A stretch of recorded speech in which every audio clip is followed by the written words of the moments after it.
오늘은 우리 새생명 축제 때 초대할 VIP들 또 한 분 한 분들의 이름을 불러가며 기도하기 위하여 특별히 모였습니다. 이 시간 우리가 전도하는 자로 부르셨고 우리가 그들을 위하여 기도하기 위하여 하나님 부르셨는데 오늘 먼저 말씀을 나누면서 예수님께서 우리 제자들을 그리고 우리를 어떠한 사명자로 부르셨는지 살펴보며 주님이 원하시는 사명자로 우리가 서게 되는 귀한 역사가 임하게 되기를 바랍니다. 예수님이 한 가지 가지신 소원이 있습니다. 바로 복음이 온 세상 모든 땅끝까지 전파되기를 주님은 원하십니다. 예루살렘과 온 유대와 사마리아와 땅끝까지 이르러 내 증인이 되라 주님 말씀하셨는데 이것은 그 당시에 예수님 만난 제자들 뿐만이 아니라 오늘 복음을 듣고 주님의 제자로 살아가는 우리 모두에게 동일하게 하시는 주님의 사명인 줄 우리는 믿어야 할 것입니다. 이러한 주님의 뜻은 아직까지 현재 진행형입니다. 주님 다시 오시는 그날까지 복음은 증거되어져야 하며 한 영혼 한 영혼을 예수의 마음을 품고 복음 나눔으로 말미암아 그 영혼들이 주께로 돌아오기를 바라며 우리는 힘쓰며 살아가야 할 것입니다. 여러분, 우리 주님은 지금 당장이라도 사실 오실 수 있는 분이십니다. 죄악이 관영한 이 세상을 바라보시며 주님 안타까워하시고 이 모든 죄악된 세상을 심판하시고 정말로 새롭게 정말로 믿음의 사람들을 온전히 인도할 그날을 주님은 오늘도 바라고 계시고 그날을 오늘 이루실 수 있는 분이십니다. 그러나 주님은 오늘 오시기를 지체하십니다. 조금 더 기다리고자 하십니다. 왜입니까?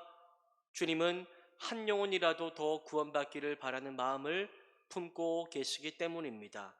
디모데전서 2장 4절은 이렇게 말씀합니다.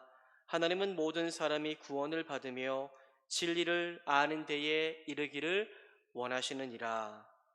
하나님은 모든 사람이 구원을 받기를 원하십니다. 이 진리, 복음의 진리를 나만 알고 있는 것이 아니라 모든 사람, 한 사람이라도 더 그 진리를 알고 주님 앞으로 돌아오기를 바라는 것, 그것이 바로 주님의 소원입니다. 하나님은 지금도 한 생명을 보고 계십니다.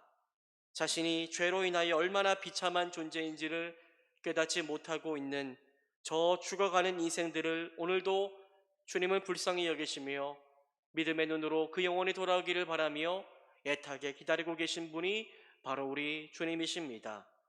한 생명이라도 더 구원받아 죽음이 아닌 생명의 면류관을 쓰기를 원하시는 것이지요. 오늘 무엇이라고 말씀했습니까? 하나님은 모든 사람이 구원을 받으며 진리를 아는 데에 이르기를 원하시느니라. 여러분, 하나님은 한 사람이라도 더 복음 듣고 구원받기 원하십니다. 그래서 복음은 우리를 통하여 한 사람이라도 더 증거되어져야 합니다. 왜냐하면 주님 다시 오실 그날이 가까워지고 있기 때문입니다. 우리는 오늘 본문의 모든 사람이 구원을 받으며 라는 말씀을 보고 만인 구원론, 즉 결국 모든 사람이 다 구원받게 될 것이라고 생각해서는 안 됩니다. 이 말씀은 심정적인 하나님의 마음을 표현한 것입니다. 구원받지 못하는 저 죄인들을 너무나도 안타깝게 바라보시는 하나님의 마음이 표현된 것이 바로 디모데전서 2장 4절 말씀인 것입니다. 하지만 성경은 분명히 우리 가운데 말씀하고 있습니다. 모든 사람이 구원받지 않습니다. 예수 믿는 사람이 구원받습니다. 하나님께 택함 받아 예수를 구주라고 인정하며 주님을 영접하는 인생만이 구원받을 수 있다라고 성경은 분명히 말씀하고 있습니다. 그러나 우리는 그 사람이 누구인지 알지 못합니다.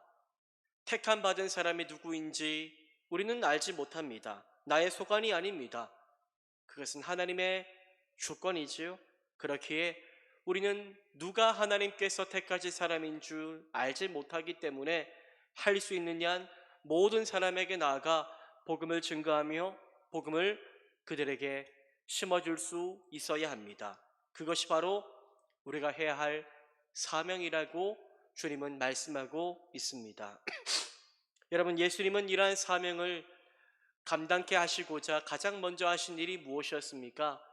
바로 사람을 부르시고 사람을 세우는 일이었습니다. 주님은 늘 어떻게 일하십니까? 우리와 같은 연약한 사람을 통해서 주님은 일하십니다. 나의 믿음도 완전하지 못하고 내가 온전한 복음의 사람이지도 못하지만 하지만 나와 같은 인생 가운데 예수의 은혜로 말미암아 영생 주신 것 내가 감사해서 나와 같은 인생 가운데 주신 그 감격 가지고 주님은 온 세상 가운데 나아가 주님의 복음을 전하라고 우리를 부르시고 우리를 사용하시는 것입니다. 오늘 그렇게 한 사람이 본문을 보니 그렇게 부름받고 쓰임받게 되는 것을 보게 됩니다. 오늘 주님은 누구를 부르십니까? 우리가 잘 알고 있는 베드로, 이 베드로라는 사람을 부르십니다. 그를 부르시고 그를 변화시키시고 그리고 그에게 사명을 말씀하시며 이렇게 살아라 라고 주님은 말씀하여 주셨습니다. 주님은 언제 베드로에게 찾아오셨습니까? 베드로가 인생의 한계를 경험하고 있을 때에 그에게 찾아가셨습니다. 그 인생의 한계를 극복하게 하시는 주님을 만나며 베드로의 인생이 변화되게 됩니다. 여러분, 우리가 살아가는 이 세상 가운데 사람들은 완전한 인생이 없습니다. 저마다 목마르고 저마다 부족함 가운데 허우적대는 인생을 살아갑니다. 우리가 복음 전할 그 사람은 오늘 수많은 염려와 고민 가운데 신음하며 살아갈 수도 있습니다. 하지만 그 영혼에게 주님의 생명이 증거되고 전해질 때에 그 빈 마음 가운데 예수가 들어가 그를 생명으로 인도하시는 역사가 일어나게 될 것입니다. 우리가 기도하고 있는 그 한 분 한 분들이 정말로 그 텅 빈 마음과 같은 그 심령 가운데 예수의 은혜가 들어가기를 소망하며 하나님 어떠한 형편일지라도 주님 그 형편을 사용하셔서 주님의 은혜가 들어갈 수 있도록 인도해 달라고 우리 기도하는 귀한 은혜의 시간 되기를 간절히 소망합니다. 오늘날 베드로는 인생의 실패를 맞이합니다. 실패했을 때가 주님 만날 때라는 것을 오늘 본문은 보여주고 있는데 우리 인생의 어떠한 실패는 그저 실패로 끝나지 않고 주님이 임재하시는 역사로 시작될 때가 많습니다. 우리가 주님을 깊이 은혜 가운데 인격적으로 만났을 때가 언제입니까? 승승장구할 때입니까? 물론 그러한 분들도 있겠지만은 대부분의 사람들이 인생의 밑바닥을 경험하거나 나 자신의 연약함을 목도하거나 수많은 실패 가운데서 주님 의지하고 주님 붙잡다가 주님 만나게 될 때가 많습니다. 오늘 베드로도 그러한 인생의 실패의 현장 가운데서 주님을 만납니다. 베드로는 어부였습니다. 그러나 그는 밤새 고기를 한 마리도 잡지 못한 채 허탈한 마음으로 그물을 찢고 있었습니다. 그때 예수님은 베드로에게 찾아오시지요. 일부러 베드로의 배에 오르시더니 육지에서 조금 떼라 하시고 배에 앉아 무리를 가르치십니다. 말씀을 다 마치시고 나서 예수님은 베드로에게 이렇게 말씀하십니다. 깊은 데로 가서 그물을 내려 고기를 잡으라. 무엇을 말하는 것입니까? 안 그래도 자존심 상해 있고 안 그래도 실패한 마음이 가득해서 번민이 가득한데 예수님은 일부러 그 실패를 건드리십니다. 마음을 아프게 하시고 또 생각하기 싫은 실패를 되짚어 보게 하십니다. 깊은 데로 가서 그물을 내려 고기를 잡으라. 지금까지 그렇게 해보지 않았겠습니까? 수도 없이 많은 깊은 곳에 가서 그물을 내려보았을 것이고 지금까지 해왔던 모든 실력과 경험을 바탕으로 다 밤이 새도록 수고를 해보았지요. 그러나 아무 일도 일어나지 않았는데 이렇게 말씀하시니 참 어이가 없었을 것입니다. 베드로는 말도 안 되는 소리를 한다라고 생각했겠지요.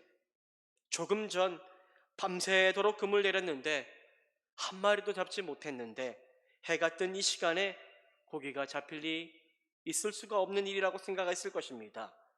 그러나 베드로가 한 가지 잘한 게 있습니다. 그는 무엇을 하였습니까? 다 이해되지 않았지만 순종하였지요. 선생님, 우리들이 밤이 새도록 수고하였으되 잡은 것이 없지만은 말씀에 의지하여 내가 그물을 내리리다 하고 고백하며 그는 실패의 그 자리로 다시 나아가 그물을 순종하여 내렸습니다. 그리하였더니 어떠한 일들이 일어납니까? 놀라운 일, 상상하지도 못했던 일이 베드로의 눈앞에서 일어나게 됩니다. 예수님의 말씀대로 순종하였더니 어떻게 해요? 한 마리도 잡히지 않았던 고기가 한두 마리 잡힌 것이 아닙니다. 너무나 많이 잡혀 그물이 찢어질 정도가 되었다라고 성경은 말씀하고 있습니다. 베드로는 너무나도 물고기가 많이 잡혀서 다른 배에 있는 동료들에게 손짓하여 와서 고기 잡는 것을 도와달라고 하였습니다. 다 잡고 나니 고기는 두 배에 가득 채워져 잠기게 될 정도가 되었다라고 말씀합니다. 사람이 할 수 없는, 하나님만이 할 수 있는 기적이 일어나게 된 것입니다. 베드로는 그때 깨닫습니다. 무엇을요? 내 눈앞에 있는 예수라고 불리는 이분은 그냥 보통 사람이 아니구나. 바로 메시아이구나. 하나님의 아들이구나. 그리스도이구나. 라는 것을 그는 그 자리에서 깨닫습니다. 그리고 동시에 베드로는 한 가지를 또 깨닫습니다. 이러한 거룩한 주님 앞에 서 있는 자신을 보기 시작합니다. 실패할 수밖에 없는 자신, 혼자서는 스스로 온전히 설 수 없는 자신, 죄악된 더럽고 추악한 자신의 모습을 주님 앞에서 보게 됩니다. 그래야 그는 무엇을 예수님께 고백합니까? 8절은 이렇게 고백하는데요. 시몬 베드로가 이를 보고 예수의 무릎 아래에 엎드려 이르되 주여 나를 떠나소서 나는 죄인이로소이다 하니, 베드로는 고백합니다. 주님, 나는 죄인입니다. 죄인입니다 고백하며 그는 예수, 하나님의 아들, 그분을 처음 죄인된 모습으로 만나게 됩니다. 여러분, 베드로가 이렇게 만난 예수님과의 만남이 바로 주님을 인격적으로 만난 자의 모습이라고 말할 수가 있습니다. 주님을 만났다는 것이 무엇입니까? 주님을 만났다는 것은 그저 머리로 예수가 나의 구원자이심을 믿는 것이 아닙니다. 우리의 지정의 모든 것이 십자가를 믿는 것이며 그 은혜 앞에 감사하고 나의 죄악됨을 슬퍼하며 주님의 은혜 앞에 찬송하며 나아가는 것입니다. 내 죄를 대속하기 위하여 죽으신 주님 앞에 너무나 고마워 내 죄를 용서하여 주심에 그저 감사하는 것입니다. 주님을 진정 인격적으로 만난 자는 무엇이 보입니까? 자신의 죄가 보입니다. 자신이 얼마나 연약한 존재인지 보입니다. 내 힘과 내 능력으로 한번 잘 살아보려고 했지만 나는 아무것도 아니었구나 하는 것이 주님을 만난 자에게는 보이게 됩니다. 그리고 십자가에서 내 그 모든 죄를 위하여 죽으신 주님의 사랑이 보이게 됩니다. 그래야 내 죄를 후회하고 그 죄를 아파하며 그 죄를 떠나고자 회개하는 심령을 갖게 됩니다. 이것이 바로 주님을 진정 인격적으로 만난 자의 모습입니다. 여러분, 우리가 주님의 사명자로 복음 전하는 자로 우리가 나아가야 하는데 우리가 무엇을 먼저 준비해야 할까요?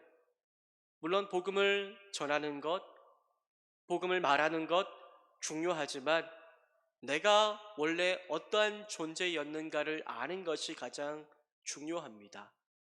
내가 얼마나 죄악된 존재였는지, 주님이 아니었다면 나는 멸망당할 존재였는지를 깨닫는 것이 바로 복음을 전하는 그 사명자의 첫 출발, 첫 시작이라고 말할 수가 있습니다. 우리가 왜 믿지 않는 영혼들을 우리가 불쌍히 여기지 못하고 그 영혼들에게 생명 다의 복음을 증거하지 못할까요? 그들이 가지고 있는 죄의 비참함을 우리가 온전히 깨닫지 못하고 있기 때문입니다. 우리가 본래 주님이 없었다면 얼마나 비참한 존재인지를 깨달았다면 우리는 정말로 주님 없이 살아가는 저 허망한 인생 가운데 나아가 정말로 죄의 그 구속함을 주시는 예수 그리스도가 필요하다는 것을 증거하지 않고 견딜 수 없는 삶이 될 것입니다. 사랑하는 여러분, 오늘 이 밤에 우리가 기도할 때에 정말로 내가 얼마나 완악한 죄인이었는지를 다시 한번 깨달으며 이 죄를 용서하시고 이 죄에서 구원해 주신 주님의 사랑이 얼마나 놀랍고 위대한지를 다시 한번 깨달으며 내가 경험한 그 구원의 놀라운 은혜를 내가 사랑하는 그 사람들도 알게 되기를 소망하며 우리가 함께 정말로 그 영혼들을 위하여 기도하며 나아갈 수 있는 은혜의 밤이 되기를 간절히 소망합니다. 오늘 주님은 엎드려 있는 베드로에게 이렇게 말씀하십니다. 자신이 죄인임을 깨닫고 주님 앞에 엎드려 있는 영혼에게 무엇을 말하고 있습니까? 무서워하지 말라. 이제 후로는 네가 사람을 취하리라 라고 말씀하십니다. 마태복음 4장 19절은 이렇게 말씀하셨습니다. 나를 따라오라. 내가 너희를 사람을 낚는 어부가 되게 하리라. 예수님은 자신이 죄인됨을 고백하며 엎드려 내가 이제 주님 위하여 살겠습니다라고 다짐하고 고백하는 베드로를 향해서 이런 말씀을 하셨습니다. 내가 너를 사람을 낚는 어부가 되게 하겠다. 주님이 여러분들 베드로에게 무엇을 보여주셨습니까? 정말로 순종하여 나아갔더니 어젯밤에는 한 마리도 잡지 못했지만 주님의 말씀에 순종하였더니 정말로 그물이 가득 차게 되는 정말로 만선의 은혜를 주셨지 않습니까? 내가 이렇게 너에게 만선의 은혜를 준 것처럼 이제는 네가 후로 나를 따라다니며 나의 복음을 증거하는 그러한 삶을 살아갈 것인데 내가 너를 통하여 놀라운 구원의 은혜를 보게 할 것이다. 너를 사람 낚는 어부가 되게 할 것이다 라고 주님은 말씀하고 있습니다. 사랑하는 여러분, 저와 여러분이 사람을 낚는 어부가 되기를 간절히 소망합니다. 우리는 인생 가운데 많은 것들을 낳고 싶어 합니다. 인생의 성공을 낳고 싶어 하고 정말로 나의 명예, 내가 원하는 것들을 다 낳고 그것으로 말미암아 만족하는 삶을 살기를 원하지만 주님은 우리 가운데 무엇을 원하십니까? 그런 것들, 사라질 것들 말고 한 생명을 낳는 사명자가 되라고 주님은 오늘 우리 가운데 말씀하고 계신 줄 믿습니다. 사랑하는 여러분, 여러분들이 전도하고 여러분들이 정말로 생명 증거할 그 사람이 주님께로 돌아오는 은혜와 역사가 임하기를 간절히 소망하며 내가 그 영혼에게 나아가 하나님, 내가 금을 던질 때에 그분들의 마음이 열리고 주님께로 나오는 역사가 임할 수 있도록 인도해 달라고, 나를 주님 사용해 달라고 간절히 은혜를 구하며 나아갈 수 있는 저와 여러분 되기를 간절히 소망합니다. 여러분들이 작정한 그 이름을 주님이 기억하시고 주님이 이미 기도하고 계신 줄 믿습니다. 우리가 함께 기도할 때에 그 열리지 않는 마음문이 열리게 되는 귀한 역사가 임하게 되기를 소망하며 하나님, 오늘 이 밤 내가 사람 낚는 어부가 되고자 하는 마음을 가지고 기도할 때에 놀랍도록 응답하시고 역사해 달라고 간절히 구할 수 있는 은혜의 밤이 되기를 간절히 소망합니다.